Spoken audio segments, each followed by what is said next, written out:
Halo semuanya, Pengepungan di Bukit Duri, film buatan Joko Anwar yang isinya kebun binatang, anjing dan babi banyak muncul di sini. Dalam arti lain, terakhir nonton film Joko Anwar itu tahun lalu Siksa Kubur dan itu ceritanya gokil. By the way, Pengepungan di Bukit Duri ini menceritakan Edwin, seorang guru yang mencari keponakannya di SMA Duri, di mana dia menjadi guru bukan untuk mengajar tapi mencari keponakannya di tengah kerusuhan yang terjadi di kota tersebut. Ya kalian tahu sendirilah, ini film konflik kerusuhannya bisa dibilang kayak 98, tahun 98. Salah satunya ya terjadi rasisme pada etnis Tionghoa. Tapi gua gak mau nyangkutin dengan sejarah ya. Jadi ini kita bahas pure apa yang terjadi di filmnya aja. Mungkin dimulai yang gua kurang sreg dengan film ini ya. Dari segi editing ini cuma di awal sih, gak ngaruh keseluruhan filmnya. Tapi ya sebagai film Joko Anwar cukup disayangkan. Editing pas munculin judulnya kasar. Gua paham ada yang beberapa yang memang film yang nunjukin judulnya itu saat ketegangan sedang naik-naiknya, dan pas ada lagi teriakan atau suara tinggi itu langsung hilang suaranya dan muncul judulnya. Tapi di film ini teriakannya itu baru keluar dikit, belum panjang tiba-tiba langsung ganti ke judul. Buat gua agak ganggu ya. Bahkan dari trailer pertamanya rilis itu editingnya juga aneh, dari pemilihan lagu yang tiba-tiba jomplang dengan adegannya. Kemudian karakter Jeffrey di sini yang gitu-gitu aja. Jangan salah paham, Omara sebagai Jeffrey ini aktingnya sebagai anak bermasalah bagus dan menjiwai. Tapi dari segi karakternya cuman ya kayak anjing babi doang. Gua sempet capek pas bagian pengepungannya. Dengar karakter Jeffrey isinya cuman ngomong babi anjing lah, dan teman-temannya juga gitu. Salah ekspektasi gue juga sih ya, mikirnya kayak karakter film Jokan Siksa Kubur yang mendalam penceritaannya ya. Ya di sini karakter Jeffrey cuman anak bermasalah, sesimpel itu.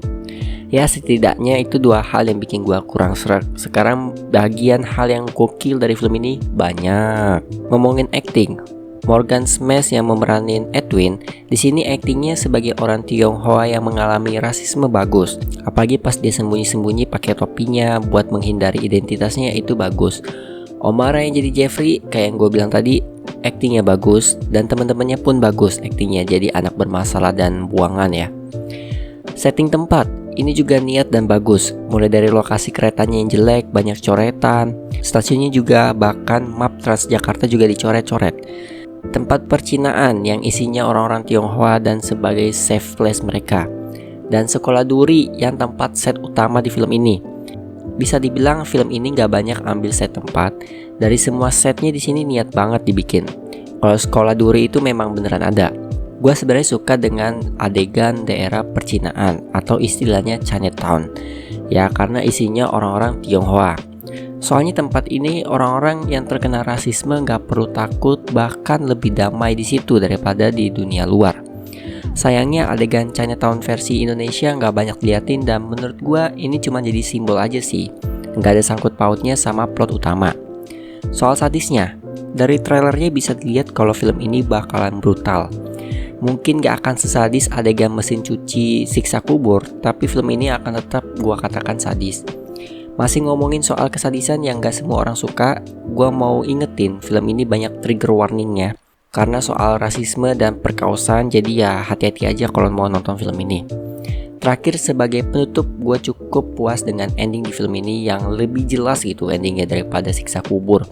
Ya paling yang masih meninggalkan pertanyaan gitu, gimana nasib si Kristo dan Diana. Dia udah keluar dari sekolah Duri tapi gak ditunjukkan lagi setelah itu. Terus gimana nasib Jakarta setelah kerusuhan itu? Apakah berlangsung lama atau bentar?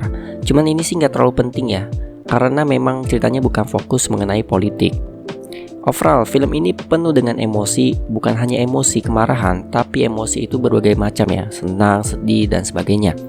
Tapi ya memang lebih banyak kemarahan. Mungkin ini menjadi film yang paling sensitifnya Jokan dan recommended banget buat ditonton jika pengen ditonton. So itu saja review dari gue. Terima kasih bagi yang sudah menonton, like, comment, dan subscribe. Gue Rakis, signing out.